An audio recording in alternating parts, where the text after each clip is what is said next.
Greetings, fellow scribes! Welcome back to the archive. It is the first Wednesday of the month. Time for another installment of Archival GMing, where I talk about various techniques and such for GMing. I am continuing my series on world building by talking about dragons this month. Why am I talking about dragons and not the generic threats? Well, I find that generally dragons are something that helps define the nature of a world. Set it apart from anything else in addition to the themes and deities of the world. So sit back, relax, and enjoy as we talk about where do your dragons fit? When most people think of dragons, at least in their games, they pretty much think of, oh look, it's a payday. This is because, unfortunately, in many game worlds, and in pretty much fantasy literature, dragons follow from the archetype created by Smaug. A great beast guarding a great treasure. And this is both a good thing because it's a easily understood trope. It's also a bad thing because it takes away the potential of dragons. Now, I've always been fond of the way Shadowrun handles dragons as smart, cunning entities that their hoard is not necessarily gold. Like, Lothwyr's hoard is his ownership of Satyr Croup, for example. But most people look at worlds from the classic fantasy perspective. And so, how do we do dragons somewhat differently? Well, in keeping with my other videos, I'm going to do 2 dragons setups from worlds I've done in the past, and then we will look at the world we are building. So first, my classic floating islands world. Yep, you guessed it, dragons were paydays there. Dragons were a little bit more common just because they were flying creatures and therefore had more ability to move around, and thus hunting dragons there was more about finding where their lairs were, which could be on any sort of small floating island, than it was about fighting them. Oh yeah, you still had to fight them, and you still had to go through the hell to do it, but the biggest part of those was finding the lair. Now, the Pathfinder game I'd run, where the key principle was everything you knew was wrong, dragons were different. Dragons were near godlike entities. In fact, there were 2 councils of dragons. The Greater Council, which was the most powerful, and the Lesser Council. And these 2 councils had a defining factor that was needed to gain a seat on them. The dragon who wants the seat had to have created a race. Now, some entities, like the one known as Leviathan, were overly ambitious. And, well, creating a race involves a lot of effort. And the one who created 3 separate aquatic races went a little mad doing it. He just lost too much. Oh, he's still a mighty powerful beast in the inland sea. And the 3 races worship him as their creator.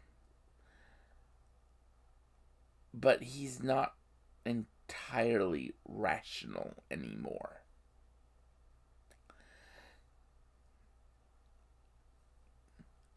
But that's the thing. Yes, there are dragons that don't sit on either of these councils. They are commoner, but they are not common.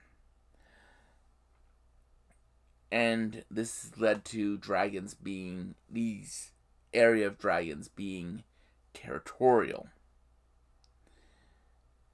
And you can also trace any of these dragons' lineage to one of the council members.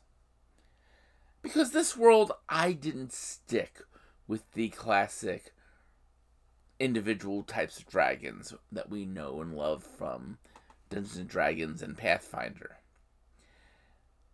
Each dragon was different. Every dragon was different. You could not hold what one was based on simply its type, its skill type. You might have a black dragon that breathed acid.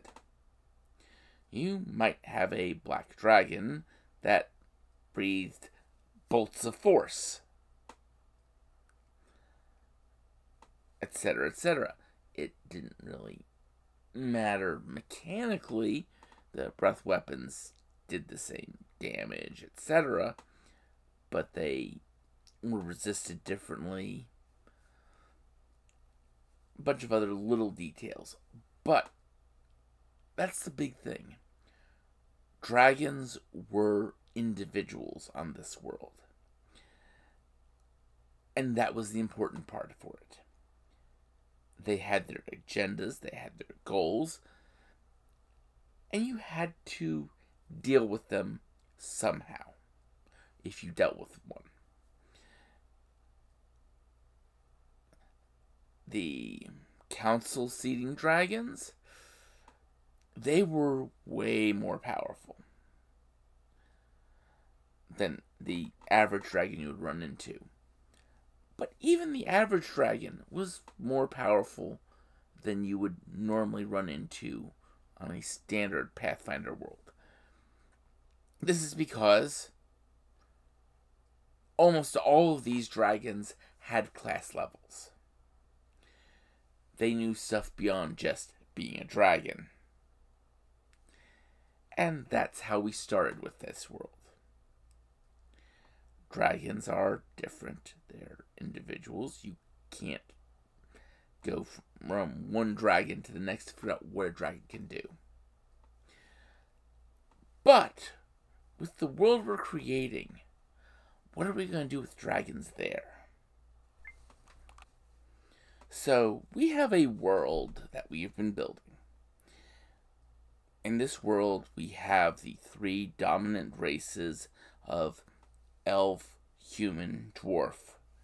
We have this idea of nature is a almost living thing out there, that it is encroaching and driving humanity to do much of what it does, that humans are against nature, elves are working with it, and dwarves are sort of splitting the difference.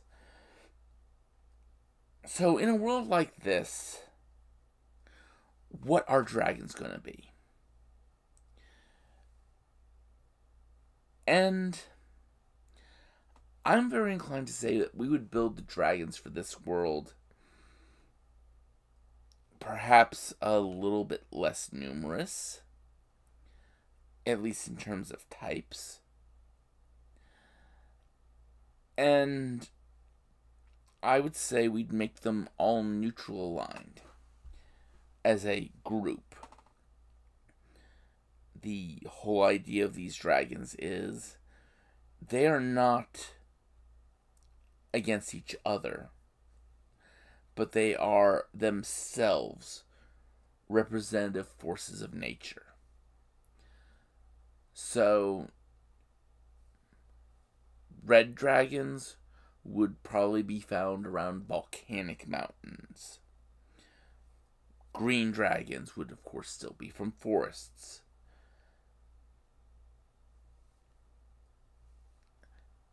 Blue dragons would be like, from places where lightning is just naturally found.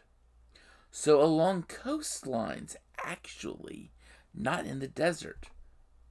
Because coastlines get lots of thunderstorms.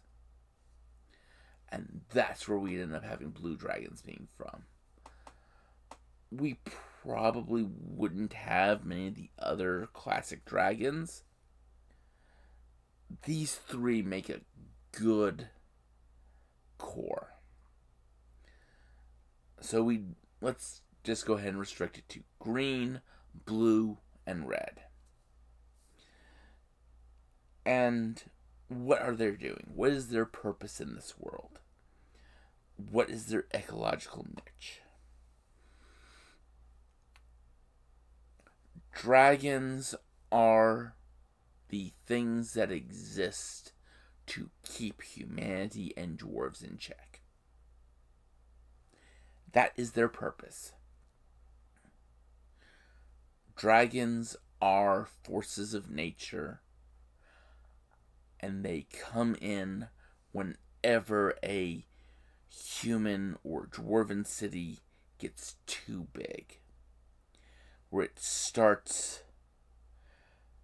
pushing too much against nature, against the wilds around it.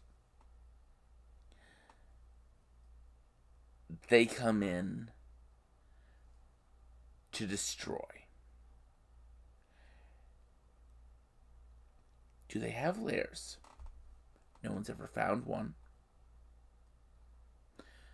Oh, sometimes one will set up shop in the realm it destroyed, but not always. Many a times, a green dragon will just roll into a city, a human city, and gas it in the night. And then the few survivors wake up the next day and find that chlorine gas has killed most of the population.